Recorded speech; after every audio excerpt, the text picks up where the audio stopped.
पंडित कमलापति त्रिपाठी जिला अस्पताल चंदौली के emergency medical officer doctor Ajay Rai से हुई बातचीत में उन्होंने अस्पताल की सुविधाओं और विभिन्न रोगों के उपचार पर विस्तार से चर्चा की। डॉक्टर अजय सिंह ने बताया कि अस्पताल में विभिन्न चिकित्सा सेवाएं उपलब्ध हैं, जिनमें इमरजेंसी सेवाएं, सर्जिकल इकाई, महिला एवं शिशु स्वास्थ्य सेवाएं शामिल हैं। डॉक्टर अजय सिंह ने बताया कि अस्पताल में उपलब्ध अत्याधुनिक चिकित्सा उपकरण और तकनीक के कारण यहां के मरीजों को उच्च गुणवत्ता वाली स्वास्थ्य सेवाएं मिल रही हैं। उन्होंने कहा कि इमरजेंसी वार्ड में हर प्रकार की आपातकालीन स्थितियों को संभालने के लिए आवश्यक उपकरण और प्रशिक्षित स्टाफ मौजूद है। उन्होंने अस्पताल के कर्मचारियों की तारीफ करते हुए कहा कि वे सभी कठिन परिस्थितियों में भी धैर्य और समर्पण के साथ काम करते हैं। रोगों के बारे में चर्चा करते हुए डॉक्टर राय ने बताया कि अस्पताल में हृदय रोग, मधुमेह और अन्य सामान्य रोगों का प्रभावी उपचार किया जाता है। उन्होंने बताया कि नियमित स्वास्थ्य जांच और जागरूकता कार्यक्रमों के माध्यम से रोगों की रोकथाम और प्रारंभिक पहचान पर भी जोर दिया जाता है। डॉक्टर अजय सिंह ने सरकार और स्थानीय प्रशासन से अपील की कि वे अस्पताल की सुविधाओं को और बेहतर बनाने में सहयोग करें, ताकि मरीजों को और भी बेहतर सेवाएं मिल सकें। उन्होंने उम्मीद जताई कि आने वाले समय में अस्पताल की सेवाओं में और सुधार होगा और मरीजों को अत्याधुनिक स्वास्थ्य सेवाएं प्राप्त होंगी। नमस्कार, मैं सोनाली और आप देख रहे हैं बिग एक्सपर्ट न्यूज। इस वक्त हम चंदौली में मौजूद है पंडित कमलापति त्रिपाठी जिला चिकित्सालय में। आइए यहाँ के जो डॉक्टर हैं उनसे बातचीत करेंगे और जानेंगे क्या कुछ परेशानियां यहाँ पे जो पेशेंट आते हैं उन्हें होता है और किस तरह से वो अपना ध्यान रख सके, ये सब उनके बारे में जानते हैं। आइए बातचीत में जाते हैं। सर, बिग एक्सपर्ट में आपका स्वागत है। मैं डॉक्टर अजय कुमार सिंह। सर, पूरी जानना चाहेंगे आपको पूरा इन्फॉर्मेशन। मैं इमरजेंसी मेडिकल ऑफिसर हूँ, चंदौली जिला से पोस्टेड हूँ मैं यहाँ पे, और मेरा नाम डॉक्टर अजय कुमार सिंह है और मैं यहाँ विगत 15 साल से इमरजेंसी में ही काम कर रहा हूँ। जानना चाहेंगे कि किस तरह के पेशेंट्स अभी यहाँ पे आते हैं। इस समय लूज मोशन यानी पतली टट्टी के, उल्टियाँ के पेशेंट आ रहे हैं, ये स्नेक बाइट के पेशेंट आ रहे हैं, बिच्छी काटे हुए मरीज आ रहे हैं, और बेसिकली इतने इस तरह। स्नेक बाइट के आपने नाम ली कि स्नेक बाइट वाले पेशेंट ज्यादा करा रहे हैं, किस तरह से इलाज सर?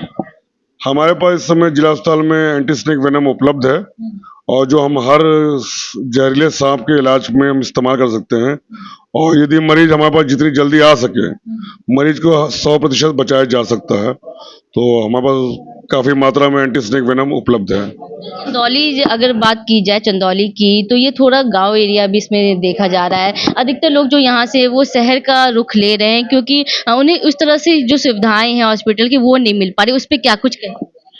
नहीं, ऐसी बात नहीं है। जो मरीज गांव से, ये चंदौली बेसिकली अभी तो टाउन एरिया टाइप में ही है, तो मैक्सिमम लोग बनारस जा रहे हैं, लेकिन समस्या ये नहीं है कि मरीज हमारे पास तो पहुंच ही नहीं पाता। होता क्या, गांव में जितने झोला छाप बैठे हुए हैं वो बेसिकली दलाली के चक्करों में मरीजों को इतना मोटिवेट कर देते हैं कि वो सीधे पेशेंट जिला अस्पताल ना आके हमारे पास, वो सीधे बनारस चला जा रहा है। तो हमें एक तो मरीजों को थोड़ा सा मोटिवेट करने की जरूरत है, उनको थोड़ा शिक्षा देने की जरूरत है कि वो हमारे तक अस्पताल तक पहुंचे। और जहां तक इलाज की बात है, चंदौली जिला अस्पताल में इस समय करीब हम 90% मरीजों का इलाज कर सकते हैं, सक्षम है, इतना हमारे पास व्यवस्था उपलब्ध है इस समय। अगर बात की जाए जिले की भी, तो जिले में कई सारे प्राइवेट हॉस्पिटल से वो भी खुले हुए हैं, तो अधिकतर जो मरीज है वो रुख वहां भी कर रहे हैं, ना कि जिला अस्पताल को लेकर। क्या कहेंगे? प्रॉब्लम की सुविधाएं उस तरह से नहीं मिल रही है कि मरीजों को दिक्कत आ रही है। नहीं मैडम, सुविधाओं की ऐसी कोई बात नहीं। सुविधाओं में बहुत अच्छा हमारे पास इस समय कम से कम 100 से ऊपर doctors, MBBS doctor, PG doctor काम कर रहे हैं। लेकिन समस्या बस हमारे पास ये होता है कि गाँव में जो बैठे हुए हैं जो लोग, जो RMP जिसमें सरकार का ध्यान नहीं उतना, वो लोग इतना अच्छा खासा मोटिवेट, आपको बेसिकली कमीशन के चक्कर में इतना अच्छा मोटिवेट कर रख देते हैं कि पेशेंट हमारे तक पहुंचता ही नहीं है। और जो पेशेंट यदि पहुंच भी जाते हैं, चूंकि ट्रीटमेंट में नेचुरल है कि यदि कोई सर्जरी करनी है या हाथ में कोई फ्रैक्चर है, कुछ भी है, तो उसमें 1-2 दिन समय लगता है रूटीन में जांच के लिए। पेशेंट इतना सब्र नहीं कर सकता। और जो बाहर के जो क्वेक्स बैठे हुए हैं वो इतना इनको समझा के रखते हैं कि हम चलो प्राइवेट में तुरंत ऑपरेशन कराते हैं और जनरल ऑपरेशन चला जा रहा है। समस्या यहाँ पे है, बड़ा जो मुश्किल। भी सरकारी योजनाएं अगर यहाँ पे आ रही तो उसका लाभ मिल पा रहा है यहाँ पे? हाँ, मरीजों को भी सभी लाभ तो मिल रहा है मैडम, इसमें कोई कमी तो नहीं है फिलहाल, लेकिन हाँ कुछ सुधार की जरूरत है। अजय डॉक्टर, आपसे यह भी पूछना चाहेंगी कि रोजाना अगर कोई भी बीमारी है, क्योंकि ज्यादातर देखा जाता है जो लाइफस्टाइल होती है लोगों की, तो उस पे ज्यादा प्रभाव पड़ता है, अगर होता उसकी वजह से ज्यादा प्रभाव पड़ता है, तो क्या कहेंगे? नहीं, पहले तो लोगों का खान पान सुधारना होगा, अपना रहन सहन। जैसे अभी हमारे इस समय ठेले पे जो लोग सामान बेच रहे हैं बेसिकली, तो हम लोग जो ठेले के गांव में आजकल ठेले हर तरफ लगे हुए हैं, और हम लोग ठेले पे जाके गोलगप्पे या चाउमीन या जो भी ले रहे हैं वो हमेशा नुकसानदेह है। तो बरसात में वो भी खासकर खुले में रखे हुए हैं जिसमें आपकी मक्खियां बैठ रही हैं, मच्छर बैठ रहे हैं। तो हमें लोगों से ये निवेदन है कि कम से कम इनका सेवन तो हम बिल्कुल ना करें अपने बचाव के लिए। क्योंकि अभी अधिकतर देखा जाता है कि कई लोगों में, अभी बच्चों में भी डायबिटीज जो है वो चीजें उत्पन्न हो रही हैं, तो क्या कहेंगे उसके लिए, क्या कारण है डायबिटीज? डायबिटीज मैक्सिमम तो आपको हेरिडिटी का कारण मैडम, आनुवंशिकता से मिल रहा है। बाकी तो कोई नई चीज तो इसमें नहीं है कि डायबिटीज क्यों हो रहा है। क्योंकि बरसात का समय भी है और काफी देखा जा रहा है कि लोग बरसात के समय बीमार ज्यादा कर हो रहे हैं, डेंगू मलेरिया की जो बीमारी है वो हो रही है कारण से।